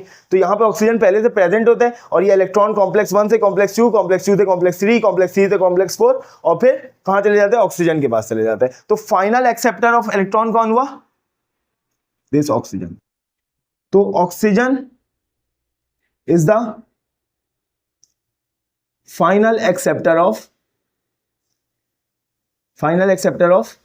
इलेक्ट्रॉन। सही है। अच्छा अब मुझे एक बात बताओ, ये दो इलेक्ट्रॉन दो प्रोटॉन के पास जाता है, ये दो ऑक्सीजन के पास जाता है, ऑक्सीजन के पास जाता है। देखो होता ये नजर तो यार है, दो इलेक्ट्रॉन दो प्रोटॉन के पास जाता है, सही है, मगर होता ये कि दो, ये जो हाफ O2 है ये दो इलेक्ट्रॉन को लेता है और O2 -2 बना लेता है। क्या बना लेता है, -2। सही है, इसके ऊपर -2 चार्ज आ जाते हैं। तो अब ये दो पॉजिटिव चार्ज के साथ क्या कर सकते हैं, दो पॉजिटिव चार्ज के साथ, दो पॉजिटिव आइंस के साथ रिएक्ट कर सकता है। तो ये दो प्रोटॉन के साथ रिएक्ट करते हैं और क्या बना लेते हैं, H2। सही, दो प्रोटॉन के साथ रिएक्ट करते हैं और क्या बना लेते हैं, H2O बना लेते हैं। समझ में आई बात। तो इस तरह फाइनल इलेक्ट्रॉन का ऑक्सीजन का इलेक्ट्रॉन का एक्सेप्टर कौन हुआ, ऑक्सीजन हुआ। सही है। तो आखिरी बार ऑक्सीजन इलेक्ट्रॉन कहाँ चले जाते हैं, पूरे इलेक्ट्रॉन ट्रांसपोर्ट चेन से गुजर के किसके पास चले जाते हैं, ऑक्सीजन के पास चले जाते हैं। बात समझ में आ गई। और वाटर बन जाता है यहाँ पे वाटर की सिंथेसिस हो गई। ये बात यहाँ तक हम लोग को समझ में आ जाती है। अब एनर्जी कहाँ प्रोड्यूस हो रही है, अब एनर्जी देखते हैं कहाँ प्रोड्यूस हो रही है। ये देखो, जब यहाँ पे इलेक्ट्रॉन की एनर्जी को इस्तेमाल करके कॉम्प्लेक्स 1, 3 और 4 ने प्रोटॉन को पंप किया था, सही है, यहाँ पे पहले ही प्रोटॉन ग्रेडियंट बना था और ज्यादा प्रोटॉन चले गए। तो ये प्रोटॉन यहां से वापस आते हैं, एटीपीएस कॉम्प्लेक्स से वापस गुजरते हैं, एटीपीएस कॉम्प्लेक्स से ये प्रोटॉन वापस गुजरते हैं। और जब ये प्रोटॉन एटीपीएस कॉम्प्लेक्स से गुजरते हैं, सही है, क्योंकि यहाँ पे कम है यहाँ पे ज्यादा है, तो स्पीड में गुजरते हैं और उसकी इस प्रोटॉन की एनर्जी को इस्तेमाल करके एटीपीएस कॉम्प्लेक्स क्या करते हैं, एडीपी को कन्वर्ट कर देते हैं एटीपी में। एडीपी को किस में कन्वर्ट कर देते हैं, एटीपी में कन्वर्ट कर देते हैं। यहां तक बात समझ में आ गई। सही है। अब NADH कितने प्रोटॉन को पंप करवाया, 3, मतलब 3 प्रोटॉन यहां से वापस आएंगे, 3 प्रोटॉन यहां से वापस आएंगे और कितने एटीपी बनेंगे, 3। तो अगर हम एक NADH की ऑक्सीडेशन करें, एक NADH की ऑक्सीडेशन करें इन इलेक्ट्रॉन ट्रांसपोर्ट चेन, तो हमें मिलेंगे 3 ATPs, 3 ATPs मिलेंगे। अच्छा अब जो FAD है, FADH2 अपना इलेक्ट्रॉन डोनेट करता है इस कॉम्प्लेक्स 2 को। किसको डोनेट करता है, कॉम्प्लेक्स 2 को, कॉम्प्लेक्स 1 को नहीं बल्कि किसको डोनेट करता है, कॉम्प्लेक्स 2 को, और कन्वर्ट हो जाता है FAD में। अब यहां पे FADH2 की क्या हुई, ऑक्सीडेशन या रिडक्शन, ऑक्सीडेशन। FADH2 की ऑक्सीडेशन हुई और इसने अपना इलेक्ट्रॉन किसको दे दिया, कॉम्प्लेक्स 2 को दे दिया। इलेक्ट्रॉन कॉम्प्लेक्स 2 को दिया, कॉम्प्लेक्स 2 ने उस इलेक्ट्रॉन को ट्रांसफर कर दिया कॉम्प्लेक्स 3 को, कॉम्प्लेक्स 3 ने इस इलेक्ट्रॉन की एनर्जी को इस्तेमाल किया और एक प्रोटॉन को पंप कर दिया। कॉम्प्लेक्स 3 से इलेक्ट्रॉन चला गया कॉम्प्लेक्स 4 के पास, कॉम्प्लेक्स 4 ने एक इलेक्ट्रॉन की एनर्जी को इस्तेमाल किया और एक प्रोटॉन को पंप कर दिया इंटरमेम्ब्रेनस स्पेस में, और फिर ये इलेक्ट्रॉन किसके पास चला गया, ऑक्सीजन के पास चला गया, और क्या बन गया, एक मॉलिक्यूल वाटर का बन गया। सही है, एक मॉलिक्यूल वाटर बन गया। अब FADH2 में कितने हाइड्रोजन पंप करवाएं, 2। तो FADH2 से कितना, FADH2 की अगर हम ऑक्सीडेशन करें 2 ATPs बनेंगे। FADH2 की अगर हम ऑक्सीडेशन करें इन इलेक्ट्रॉन ट्रांसपोर्ट चेन, तो हमारे पास कितने ATPs आएंगे, 2 ATPs आएंगे। सही है। देखो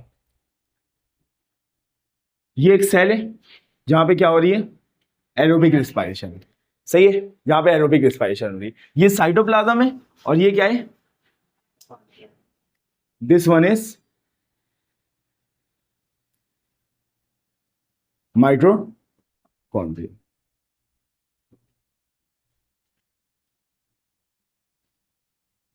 सही, ये माइटोकॉन्ड्रिया है। अब देखो यहां पे ग्लूकोज कन्वर्ट हुआ साइटोप्लाज्म में 2 मॉलिक्यूल ऑफ पाइरूवेट। सही है, 2 मॉलिक्यूल पाइरूवेट में कन्वर्ट हुआ। यहां से हमें सिर्फ गेन देख लेते हैं, 2 ATP मिली और 2 NADH+ H पॉजिटिव। सही है। फिर ये पायरुवेट कहाँ चला गया, ये दोनों पायरुवेट चला गया माइटोकॉन्ड्रिया के अंदर।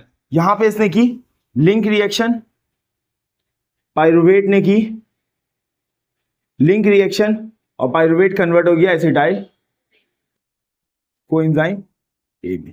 इस एसिटाइल कोए से क्या रिलीज हुआ, क्या रिलीज हुआ, दो NADH प्लस H पॉजिटिव, दो NADH मिले इस लिंक रिएक्शन से हमें। सही है। फिर ये एसिटाइल कोए किसके अंदर चला गया, इस क्रेब्स साइकिल में। ये क्या है,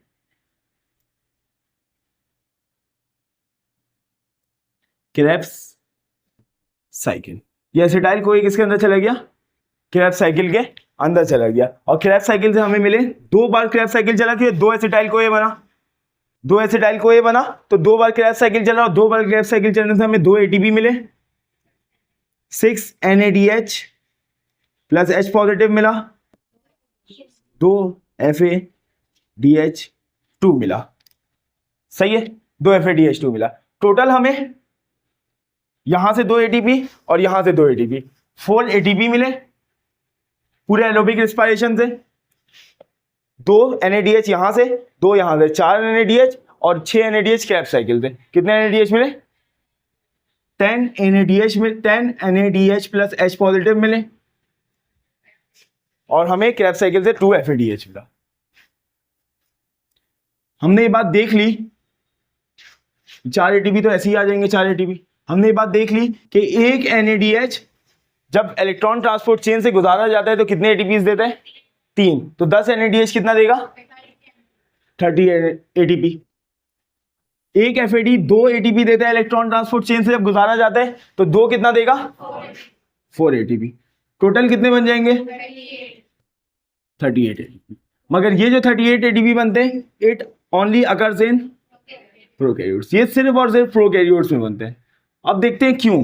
देखो, क्योंकि यहां पे साइटोप्लाज्म में जो NADH बना था, साइटोप्लाज्म में 2 NADH बनते हैं और यहां पे 2 और 6 8, माइटोकॉन्ड्रिया के अंदर 8 NADH बनते हैं। तो NADH की कंसंट्रेशन ज्यादा कहां पे होगी, माइटोकॉन्ड्रिया में, कम कहां पे होगी, साइटोप्लाज्म में। अब इनको अगर एनर्जी प्रोड्यूस करनी है तो इनर मेम्ब्रेन के पास जाना होगा, माइटोकॉन्ड्रिया के अंदर जाना होगा इस NADH को, और अगेंस्ट द कंसंट्रेशन ग्रेडियंट जाना होगा, है ना। यहाँ पे ज्यादा है माइटोकॉन्ड्रिया में, साइटोप्लाज्म में कम है। कंसंट्रेशन के अगेंस्ट जाना होगा, लो कंसंट्रेशन से हाई कंसंट्रेशन की तरफ जाना होगा, तो क्या चाहिए, एनर्जी चाहिए।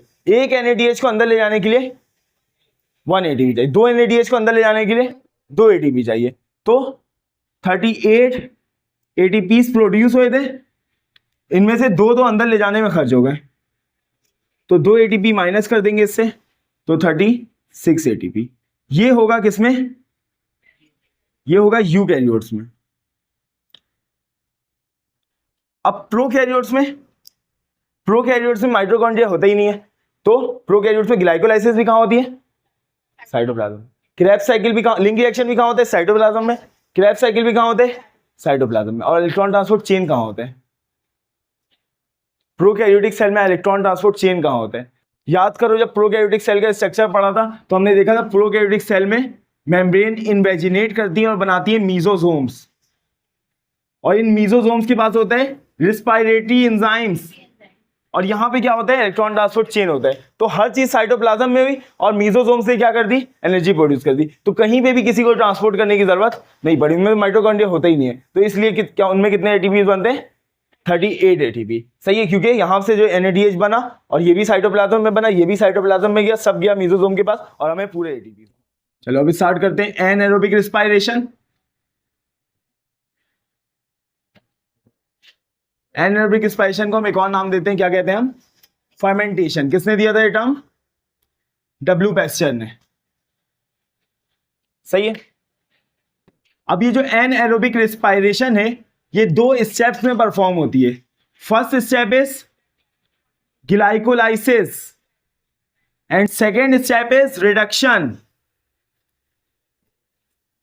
First step is glycolysis and the second step is reduction. Glycolysis तो हमने पढ़ लिया, अब उसको दोबारा नहीं पढ़ेंगे। ग्लाइकोलाइसिस में हमने पहले ही पढ़ लिया था कि एक common pathway common phase of aerobic and anaerobic respiration. तो उसको तो हमने पढ़ लिया।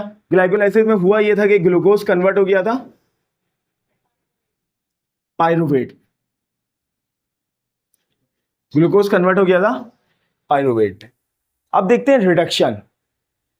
रिडक्शन में क्या होता है? रिडक्शन होती है उस पायरुवेट की, सही है। अब रिडक्शन दो तरह की होती है, पहले ही मैंने बता दिया था कि रिडक्शन दो तरह की होती है। एक रिडक्शन होती है विद डीकार्बोक्सिलेशन, एक ऐसी रिडक्शन होती है जिसमें रिडक्शन के साथ साथ डीकार्बोक्सिलेशन भी होती है, और एक रिडक्शन होती है विदाउट डीकार्बोक्सिलेशन, जिसमें रिडक्शन बगैर डीकार्बोक्सिलेशन की होती है। जब रिडक्शन डीकार्बोक्सिलेशन के साथ होती है तो रिजल्ट आता है, प्रोडक्ट बनता है इथेनॉल, और जब डीकार्बोक्सिलेशन के बगैर होती है तो उसको बोलते हैं, प्रोडक्ट को कहते हैं लैक्टिक एसिड, सही है।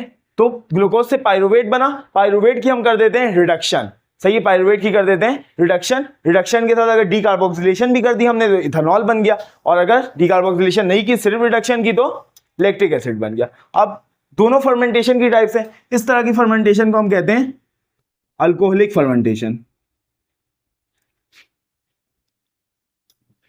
और इस तरह की फर्मेंटेशन जिसमें रिडक्शन तो करें मगर डीकार्बोक्सिलेशन ना करें, लैक्टिक एसिड बने, इसको बोलते हैं acidic fermentation. Yes, lactic acid fermentation भी कह सकते हैं, एसिडिक फर्मेंटेशन भी कह सकते हैं। वीडियो ऑन है? सही, समझ में आ गई बात। अब एक एक करके दोनों को पढ़ लेते हैं।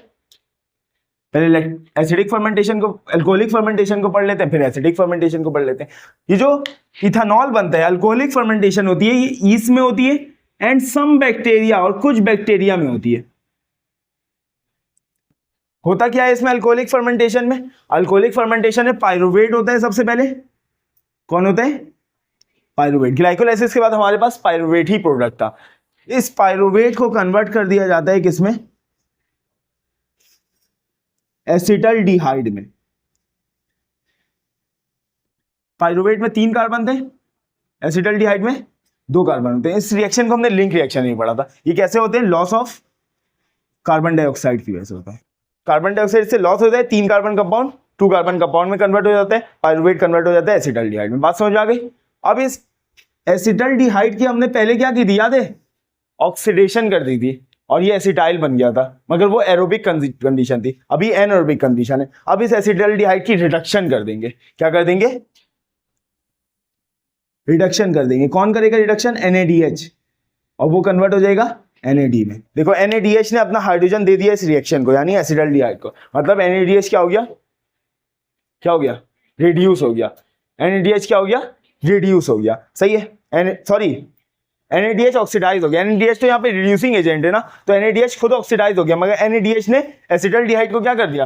रिड्यूस कर दिया। और जब भी एल्डिहाइड को रिड्यूस किया जाए वो क्या बनता है? अल्कोहल बनता है, सही है। तो यहां पे क्या बन जाएगा? इथाइल अल्कोहल, सही है। समझ आ गई बात? सबसे पहले पायरुवेट 3 कार्बन कंपाउंड डीकार्बोक्सिलेशन के नतीजे में एसिटल डिहाइड बन गया, और फिर एसिटल डिहाइड रिडक्शन करके क्या बन गया? इथाइल अल्कोहल बन गया, सही है। इथाइल अल्कोहल या फिर इथेनॉल बन गया। रिड्यूसिंग एजेंट कौन था? NaDH था रिड्यूसिंग एजेंट, सही है। अच्छा, ये जो रिएक्शन है ईस्ट का, ये रिएक्शन हम घरों में परफॉर्म कर रहे होते हैं। जिस तरीके से पिज्जा बनता है, पिज्जा बनाते वक्त हम पिज्जा बनाने से पहले पिज्जा का जो आटा होता है, डो होता है, उसमें ईस्ट डाल देते हैं। अब वो ईस्ट करता क्या है? वो ईस्ट ये रिएक्शन परफॉर्म, वो ईस्ट एनर्जी बनाते हैं अपने लिए, तो एनर्जी बनाते हैं तो ये वाला रिएक्शन परफॉर्म करता है और कार्बन डाइऑक्साइड प्रोड्यूस करता है। कार्बन डाइऑक्साइड प्रोड्यूस करता है तो वो डो क्या हो जाता है? फुल जाता है। और जब उसकी रोटी बनाते हैं वो भी क्या हो जाती है? फुल जाती है रोटी, कार्बन डाइऑक्साइड की वजह से, सही है। साथ में तो इथाइल अल्कोहल भी बन रहा है, और इथाइल अल्कोहल शराब है ना, शराब। इथाइल अल्कोहल शराब में डलता है। तो अब मुझे ये बताओ कि डो है उसके अंदर इथाइल अल्कोहल भी बन रहा है, कार्बन डाइऑक्साइड भी बन रहा है। कार्बन डाइऑक्साइड से वो फुल जा रहा है, इथाइल अल्कोहल कहाँ जा रहा है? बना लेते हैं, या तो उससे केक बना लेते हैं, या तो उससे ब्रेड बना लेते हैं, या तो उससे बन बना लेते हैं, कुछ बना के खाते हैं, बेक करके खाते हैं उसको हम हमेशा, सही। जब हम बेक करते हैं इथेनॉल क्या हो जाता है? एवापोरेट हो जाता है। वरना इथेनॉल एवापोरेट नहीं होता तो क्या होता? पिज्जा खाते हैं और टुन, सही है। समझ में आ गई बात? अच्छा, अब लैक्टिक एसिड फर्मेंटेशन एनिमल्स में होती है। कहां होती है? जब एनिमल्स में ऑक्सीजन की डेफिशिएंसी हो जाती है। कौन सी फर्मेंटेशन होती है? Lactic acid fermentation. इसमें पायरुवेट की डीकार्बोक्सिलेशन नहीं होती है, बल्कि पायरुवेट की डायरेक्ट क्या होती है, रिडक्शन होती है। रिड्यूसिंग एजेंट NaDH आता है और NAD में कन्वर्ट हो जाता है, और पायरुवेट किस में कन्वर्ट हो जाता है, लैक्टिक एसिड में। डायरेक्ट इसकी क्या हो गई, रिडक्शन हो गई। सही है। एनारोबिक एक्सपांशन में हमने देखा था कि रिडक्शन ही होती थी। सही है। रिडक्शन यहाँ पे कार्बोक्सिलेशन के साथ, डीकार्बोक्सिलेशन के साथ हो रही है, यहाँ पे रिडक्शन बगैर डीकार्बोक्सिलेशन की हो रही है। रिड्यूसिंग एजेंट NaDH है, इसने पायरुवेट को अपना हाइड्रोजन दे दिया, पायरुवेट हाइड्रोजन लेके गेन ऑफ हाइड्रोजन करके रिड्यूस हो गया। सही है, और लैक्टिक एसिड में कन्वर्ट हो गया। अब ये हमारे मसल्स में हो रही होती है। जो मसल फटीग होती है वो इसी लैक्टिक एसिड के एक्यूमुलेशन की वजह से होती है। थोड़ी देर में वो मसल फटीग खत्म हो, देखो जब हम बहुत ज्यादा एक्सरसाइज करते हैं, बहुत मेहनत करते हैं, तो क्या होता है, तो पेन होता है। सही है, फटीग हो जाती है। मसल फटीग इसलिए होती है कि वहां पे लैक्टिक एसिड जमा हो जाता है। सही है, क्योंकि वहां पे ऑक्सीजन की डेफिशिएंसी हो जाती है, और ऑक्सीजन की डेफिशिएंसी की वजह से बहुत ज्यादा एनर्जी प्रोड्यूस हो रही होती है, इसकी वजह से ऑक्सीजन की डेफिशिएंसी हो जाती है, और उसकी वजह से रिस्पायरेशन शिफ्ट हो जाती है टुवर्ड्स एनारोबिक रिस्पायरेशन। सही है, सही है। तो फटीग हो जाती है मसल में, फिर थोड़ी देर ब्लड क्या करते हैं, ब्लड इस लैक्टिक एसिड को रिमूव कर देता है और फटीगनेस खत्म हो जाती है। अब अल्लाह का शुक्र है कि हमारे अंदर लैक्टिक एसिड फर्मेंटेशन होती है। क्योंकि देखो जब हम इथाइल अल्कोहल पीते हैं, इथाइल अल्कोहल हमारे गट में जाते हैं, गट से हमारे इंटेस्टाइन से हमारे ब्लड में आ जाते हैं। ब्लड में जैसे ही आते हैं तो हम टुन हो जाते हैं, ना टुन, ठीक है, हम नहीं, जो भी पीता है वो टुन हो जाता है। सही। अब देखो, अब अगर लैक्टिक एसिड की जगह हमारे अंदर इथाइल अल्कोहलिक फर्मेंटेशन हो रही होती, तो इथाइल अल्कोहल बनता मसल में, और ब्लड उसको रिलीज कर, ब्लड उसको जब रिमूव करता है मसल से, हमारे ब्लड में क्या आ जाता है, इथेनॉल आ जाता, और बंदा क्या हो जाता, टुन हो जाता। मतलब जिम जाओ और जिम से टुन होके घर आओ। सही है। और जो देखो, शराब पीने के लिए, शराब पीने से नशा मिलता है, और नशे के लिए लोग पैसे खर्च करते हैं, ऐसे ही है ना। तो सारे शराबी क्या करते हैं, पैसे खर्च नहीं करते, बल्कि रोड पे खड़े होकर मेहनत कर रहे होते, मेहनत करते, इथेनॉल बनता, नशा मिलता, जितनी मेहनत करते उतना नशा मिलता।